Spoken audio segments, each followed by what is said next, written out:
Assalamualaikum dan selamat sejahtera. Terima kasih kerana sudi menonton.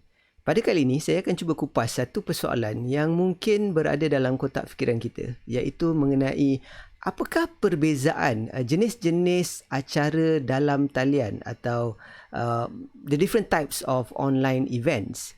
Kita sedia maklum bahawa dengan kemajuan teknologi yang ada, kita dapat berhubung melalui talian internet dan berjumpa secara bersemuka melalui keadaan adanya alat seperti webcam dan sebagainya ni. Jadi dia menimbulkan banyak terma-terma atau perkataan-perkataan yang biasa digunakan. Perkataan seperti webinar, online meeting dan sebagainya. Jadi pada kali ini saya akan cuba kupas apakah perbezaannya atau apakah kategori-kategorinya. Mari kita lihat. Yang pertama sekali, yang ini mungkin ramai yang sudah biasa dengan perkataan ini, iaitu online meeting. Online meeting adalah satu perjumpaan atau acara dalam talian yang memerlukan, pertama sekali, ia perlu berlaku dalam suasana yang tertutup atau private.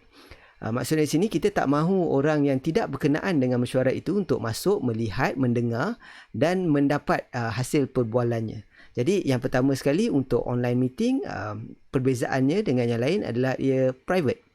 Yang kedua adalah nature of the meeting itself ataupun ciri-ciri yang paling utama ialah online meeting memerlukan interaksi sebab nama pun meeting kan, mesyuarat. Jadi dia perlu dua hala, adanya interaktif dan adanya active participation ataupun penyertaan secara aktif. Maksudnya kat sini mungkin perlu melihat kedua-dua belah pihak yang menyampaikan dan yang mendengar perlu melihat, mendengar, perlu nampak reaksi wajah dan sebagainya, perlu kepada Q&A. Jadi dia interaktif dan dua hala. Yang seterusnya, ciri-ciri online meeting yang seterusnya adalah ia berlaku dalam kumpulan yang kecil. Kecil atau relatively dalam bahasa yang saya gunakan ni mungkin tidaklah sampai lebih daripada 30 orang, mungkin tak sampai 50 orang. Dia kumpulan kecil sebab dia mesyuarat. Kita bayangkan kalau kita mesyuarat di pejabat, kalau 30 orang hadir dalam mesyuarat tu, mungkin dia tak jadi mesyuarat sangatlah sebab tak ramai yang akan berinteraksi, akan ada dua hala. Dia akan jadi satu hala, bos saya bercakap kan. Tapi itu cerita lain lah.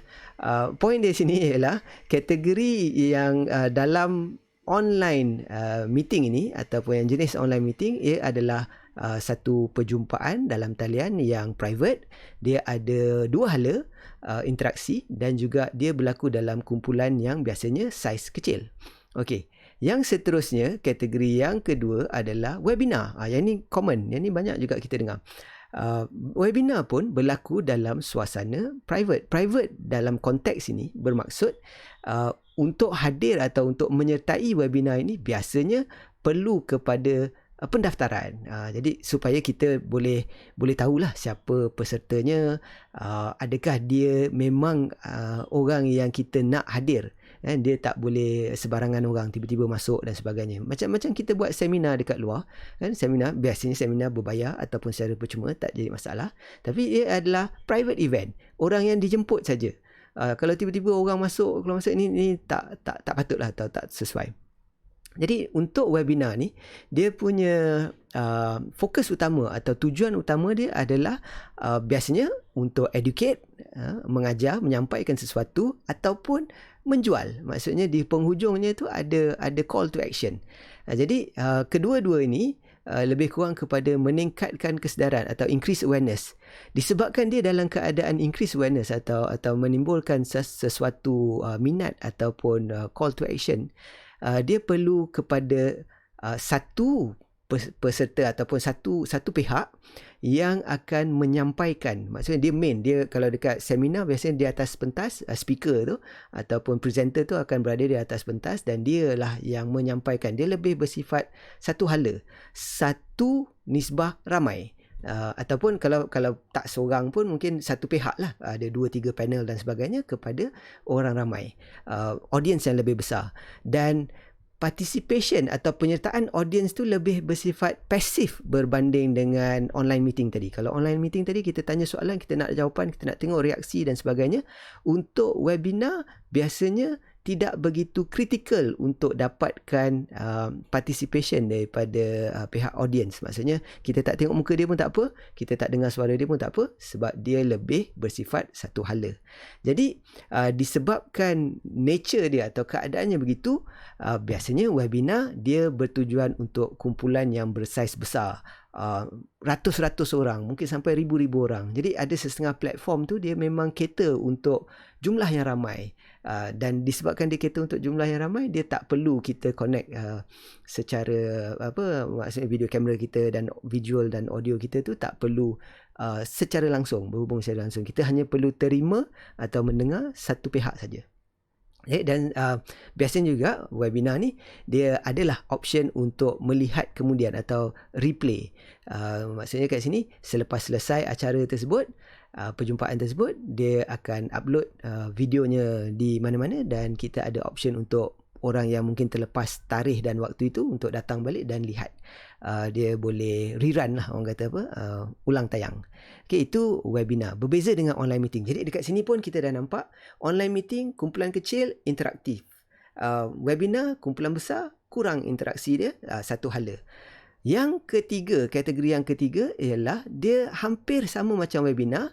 Nama yang biasa kita berikan adalah live stream. Live stream ni dia bersifat satu hala, sebab lagilah kita kurang interaksi dengan audience, kecuali mungkin menggunakan chat box dan sebagainya, function chat tu. Dia tidak private, dia lebih kepada public ataupun dia terbuka kepada khalayak ramai. Siapa-siapa boleh masuk, siapa-siapa boleh tonton. Jadi kat sini sebab tu biasanya bila sebut live stream kita terbayang Facebook Live ataupun YouTube live stream. Tujuan utama dia adalah untuk engage community tertentu. Contohnya kita dengan fans kita, atau kita dengan kita punya circle kita, atau kita nak buat town hall dan sebagainya, atau kita nak menyampaikan maklumat secara mass ataupun audience secara meluas, tanpa spesifik target audience dan sebagainya.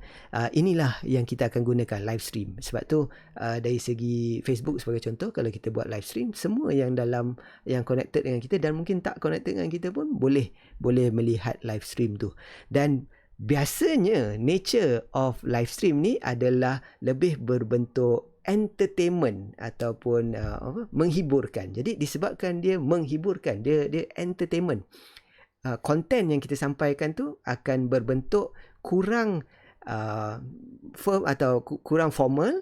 Dia akan lebih berbentuk hiburan, dia lebih santai. Sebab tu mungkin cara berpakaian, konten itu sendiri, cara penyampaian, bahasa yang digunakan, dia tidak seformal mungkin webinar ataupun online meeting. Jadi kita kena fahamkan beza tu. Jadi untuk kita kekal relevan, sebab kita nak engage community kita nak engage kita punya prospek, kita nak engage orang-orang tertentu, tapi pada masa yang sama kita nak tarik orang untuk connected dengan kita. Ini gunanya live stream. Jadi bezakan, kita ada online meeting, kita ada webinar, kita ada live stream. Purpose berbeza, tujuan berbeza, size audience berbeza. Jadi dekat situ apabila kita memilih platform yang kita nak gunakan, kita juga kena faham keadaan ini supaya kita tak salah guna platform untuk tujuan yang lain. Apabila kita guna platform yang salah untuk tujuan yang tak kena, nanti hasilnya pun mungkin kurang memberansangkan. Jadi ingat, biasanya saya kupas secara ringkas, pemilihan platform atau kategori atau kaedah penyampaian tu bergantung kepada tujuan kita. Online meeting lebih private, interaktif, kumpulan kecil. Webinar lebih sama juga private, tapi dia lebih kepada one way interaction. Dia educate, selling, tingkatkan awareness dan sebagainya. Kumpulan lebih besar. Live stream lebih umum, general, public, dan dia lebih bersifat entertainment, sebab dia nak engage the community. Kita kena faham itu tujuan dia. Jadi perbezaan ini akan menentukan sama ada kita nak buat secara online meeting, webinar atau live stream. Jadi sekiranya anda seorang trainer, kena fahamlah konten tu tujuan dia untuk apa. Kalau konten tu lebih nak check, nak coach nak dapatkan interaction, dan kita akan gunakan approach yang macam online meeting lah. Kalau kita lebih berbentuk ceramah sebagai contohnya, mungkin webinar boleh, live stream boleh. Tapi sekiranya kita mahu jadikan dia acara perjumpaan berbayar, maksudnya kita perlukan privacy tu, tak bolehlah live stream. Kita mungkin gunakan online meeting dan webinar. Of course, ada jugalah option melalui platform tertentu untuk tukar setting dan sebagainya. Saya tak pergi kepada detail tu, tapi secara umum kita fahamkan purpose yang berbeza, size of audience yang berbeza, dan juga hasil yang kita nak capai itu berbeza mengikut kategori-kategori ini. Jadi jangan salah tempat, jangan salah pakai. Okey. Secara akhirnya, sekiranya anda dapati bahawa video ini bermanfaat dan mungkin ada juga kawan-kawan lain yang ingin dapatkan maklumat seperti ini, jemput like tanda sokongan dan kongsikan dengan rakan-rakan anda supaya mereka juga dapat informasi yang sama. Dan sekiranya anda mahu tonton lagi video-video yang mempunyai konten seperti ini, jemput subscribe, dan kita akan berinteraksi dari semasa ke semasa melalui kaedah one shot video ini. Dan one shot video ni, soalan, adakah dia online meeting, webinar atau live stream? Sebab dia bukan berlaku secara langsung. Jadi mungkin itu satu lagi persoalan yang akan dikupas pada masa yang akan datang. Sekali lagi, terima kasih kerana sudi menonton. Assalamualaikum warahmatullahi wabarakatuh. Stay safe.